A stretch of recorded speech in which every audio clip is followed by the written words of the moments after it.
Hello everybody, saya Billy. Dan Sally.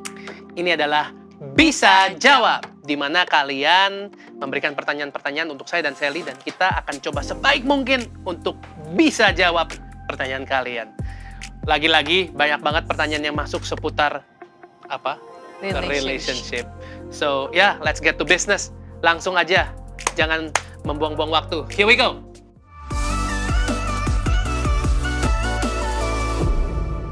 Billy, bagus banget lagunya Bisa.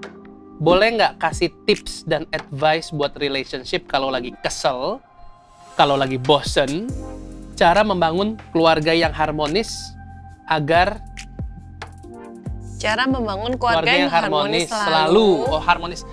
Keluarga yang selalu harmonis maksudnya kali ya. Keluarga yang selalu harmonis di dalam semua masalah yang bakal datang. Terima kasih. Ini pertanyaan yang sering datang ke kita ya. Kalau kesel gimana, kalau bosan gimana. Menurut aku, kalau hubungan di dalam relationship kita terjadi kesel gitu ya. Mungkin orangnya annoying atau bikin apa tapi kata-katanya apa? Bukan annoying apa ya? Bikin jengkel gitu ya. Dua hal yang penting banget. Satu, keterbukaan. You need to be open. Karena kalau jengkel terus, makin lama numpuk jadi bom nanti. Malah ntar ributnya makin gede. You need to be open. Yang kedua, self-control. Jadi sewaktu kita open, kita pun harus kontrol apa yang ingin kita sampaikan agar keterbukaan tersebut sampai dengan baik, gitu ya. Kalau kita open tapi nggak punya self-control, akhirnya berantem, ngamuk. Kita semua macam kata-kata yang ada di perbendaharaan dunia keluar semua, termasuk yang nggak enak gitu, yang kebun binatang semua keluar karena kita emosi banget gitu kan. Jadi terbuka penting, harus terbuka tapi harus self control juga. Kalau kita bisa self control terus tapi nggak terbuka, lama-lama jadi bom juga. Jadi ini dua, keterbukaan dan self control, you need to have both of them, harus punya dua-duanya gitu ya. Itu kalau kesel. Yang kedua, gimana kalau bosen? Nah, ini agak sulit ya. Saya terus terang, di dalam sebuah hubungan banyak couple sih yang bilang, aduh gue udah bosen nih. Biasanya yang gampang bosen itu yang sering ganti, jadi makanya cepet bosen. Tapi gini, bayangkan kalau atlet-atlet Indonesia semuanya cepet bosen, nggak ada yang juara. Karena namanya atlet, dia setiap hari melakukan hal yang sama, bangun basics, foundation, repetisi yang sama.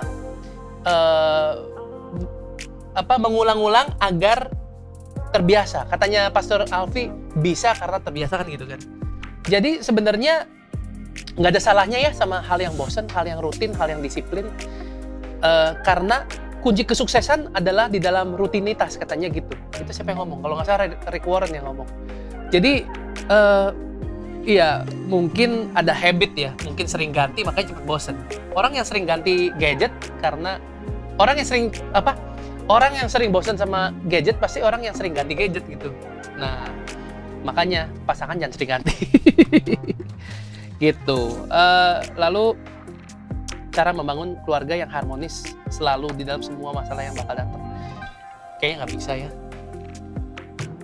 Pasti ya sesempurna-sempurnanya, sekuat-kuatnya, sehebat-hebatnya sebuah pasangan atau keluarga, namanya masalah kalau datang, ya namanya manusia, pasti adalah kita ada batas-batas tertentu, tapi we can do our best. Kita bisa beri yang terbaik.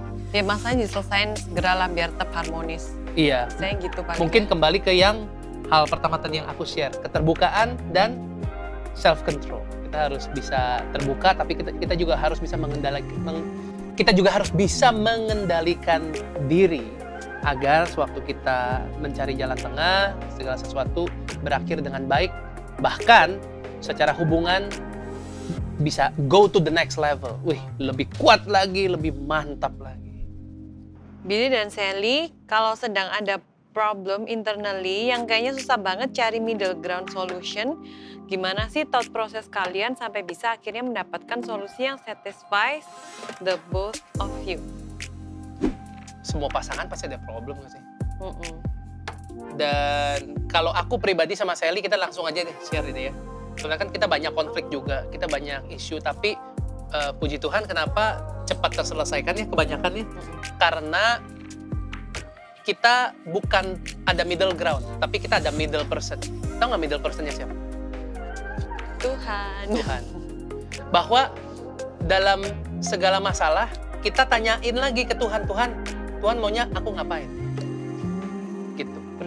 Ya, kita berdoa, minta hikmat, kira-kira apa yang terbaik menurut Tuhan, dan apa yang sesuai dengan kebenarannya, sesuai dengan firman-Nya. Karena seringkali kalau kita ngikutin firman Tuhan, Sally ngikutin firman Tuhan, saya ngikutin firman Tuhan, ketemu di tengah, baikan akhirnya. Soalnya nggak ada yang kalah, nggak ada yang menang gitu. Kita ketemu sesuai dengan apa yang Tuhan mau lihat terjadi di keluarga kita. Jadi it's not about Sally menangin ide dia agar saya ngalah, atau saya menangin gagasan saya agar Sally ngalah. Tapi it's not about whose idea, but it's about what's the best idea. Ini sama nih kayak kalau kita lagi di creative team atau di sebuah tim, di sebuah perusahaan, kita mau come up dengan ide terbaik, itu kan nggak peduli idenya siapa, tapi yang mana yang terbaik gitu.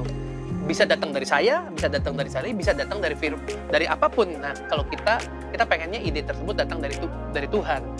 Dengan begitu, ya, soalnya gini, kalau saya nyerang Sally terus dan Sally akhirnya ngalah, sebenarnya waktu Sally ngalah, ya saya juga ikut kalah karena saya maksa dia gitu.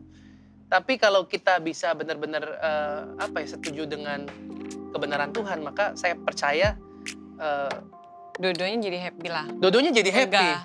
Nggak cuman happy, dua-duanya makin kuat. Ya. Kalau aku kadang look back sama Sally lagi awal-awal kita married, gila, serius nih guys, berantemnya banyak banget loh. Ya, konfliknya banyak segala. Tapi lately makin lama makin jarang ya. Makin jarang kenapa? Karena kita obrolin dan kita ketemu di tengah, yaitu tengahnya ini apa? Firman Tuhan. Dan firman Tuhan adalah fondasi yang kuat ya. Jadi sewaktu kita ketemu masalah yang sama, kita udah punya jawabannya. Bukannya kayak, udahlah ini gue tahu ini masalah nggak ada ujungnya. Enggak. Everything has a solution kok. Tuhan selalu adalah sumber jawaban, sumber pengharapan. Gitu. Jadi, iya, pastikan, libatkan Tuhan di dalam hubungan kalian. Itu dia pertanyaan-pertanyaan hari ini seputar relationship. Kalau kalian masih ada banyak pertanyaan yang mau ditanyakan, langsung aja taruh di komen di bawah. Dan kita akan pasti mencoba menjawab pertanyaan-pertanyaan kalian di video-video berikutnya. Begitu? Ya, betul? Oke. Betul sekali. Kita ketemu lagi di video berikutnya. Take care guys. See you. Bye. Bye.